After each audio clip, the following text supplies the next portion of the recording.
Hello viewers, இன்னைக்கு நம்ம பார்க்க போறது ஒன் பீஸ் எபிசோட் 418 பார்ட் 2.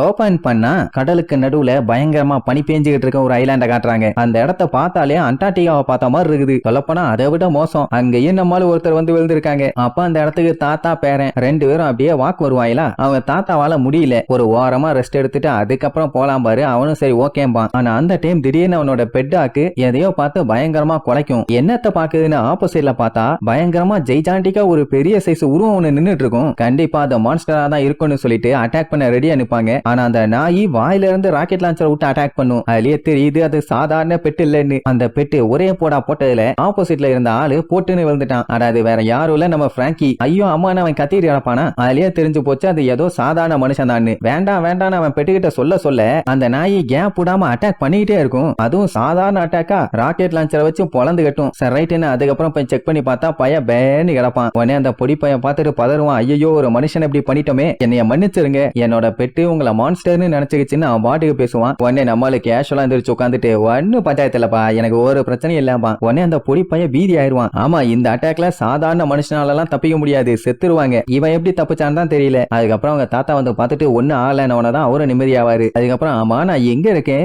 எவ்வளவு தூரம் தள்ளி வந்தேன்னு தெரியலையே, என்ன இந்த இடம் இந்த அளவுக்கு குளிருது அப்படின்னு சொல்லி பயங்கரமா நடுங்குவான். ஆமா இந்த மாதிரி ஒரு இடத்துல வெறும் அண்டர்வேரை மட்டும் போட்டுட்டு வந்து நின்னா தாத்தா இவங்கிட்ட ட்ரெஸ் இல்ல, எவனோ வழியில வழிப்பறி பண்ணி அண்டர்வேரோட ஓட விட்டுட்டான் போல, நம்ம கிட்ட ஏதாச்சும் துணி இருந்தா கொடுங்கம்மா. சரின்ட்டு அவங்க தாத்தாவும் ஒரு துணியை கொடுப்பாரு. ஆனா அவன் அதெல்லாம் வேண்டாம்னு சொல்லிட்டு வழக்கம் போல அவனை பத்தி பயங்கரமா பில்டப் பண்ணி அவன் பாட்டுக்கு ஆட ஆரம்பிச்சிருவான். அந்த குளிர்ல இப்படி ஒரு ஆட்டம் இவனுக்கு தேவைதானா? இவன் ஆடுனா கூட பரவாயில்ல, அவங்க ரெண்டுத்தையும் சேர்த்தி ஆட வச்சிருவான். அவ்வளவு நேரம் வைலண்டா வந்து அந்த டாகே சைலண்டா இவங்க டான்ஸை வேடிக்கை பார்த்துக்கிட்டு இருக்கும். இல்ல காமெடி என்னன்னா இவனுக்கு ஆறத பார்த்து அதுவும் என்ஜாய் பண்ணி இவங்க கூட சேர்ந்து ஆட ஆரம்பிச்சிடும். இப்படி எவ்வளவுதான் பில்டப் பண்ணாலும் குளிர்கிட்ட இருந்து எஸ்கேப் ஆக முடியுமா? அதனால தாங்க முடியல. என்னங்கடா இடம் இது இப்படி குளிர் அடிக்குதுன்னு சொல்லி நடுங்க ஆரம்பிச்சிருவான். ஏன்டா இப்ப நீ எங்க இருக்கன்னு கூட தெரியலன்னு சொல்லிட்டு அதுக்கப்புறம் தான் மேட்டர் சொல்லுவாங்க. இது ஒரு mechanical island, future land Baltimore. இங்க தான் பெரிய பெரிய ஜீனியஸ் எல்லாருமே பிறப்பாங்க. அப்படி ஒரு ஐலாண்டுக்கு வந்திருக்கான்னு சொன்ன உடனே எது ஜீனியஸான்னு கேட்டுட்டு இருக்கும் போதே மேல ஃபுல்லா பனி விழுந்து மொத்தமா கவர் ஆகி அப்படியே பையன் ஐஸ் கட்டியா உறைஞ்சு பொத்துன்னு விழுந்துருவான். சட்டி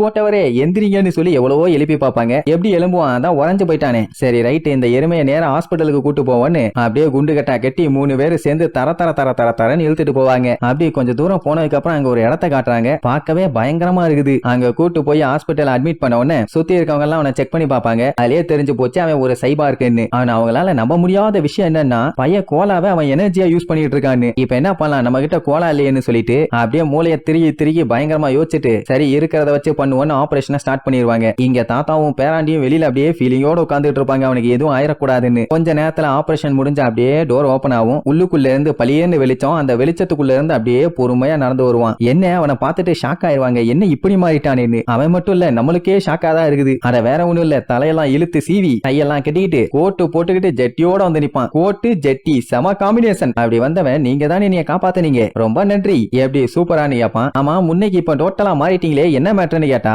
அவங்க கிட்ட கோலா இல்லையாமா, அதுக்கு பதிலா டீயை யூஸ் பண்ணிட்டாங்கன்னு அவன் வயித்தை திறந்து காட்டுவான். உள்ளுக்குள்ள டீ இருக்கும், அதை ஊத்தி 3 பேரும் உட்காந்து நல்லா சிப்படிப்பாங்க.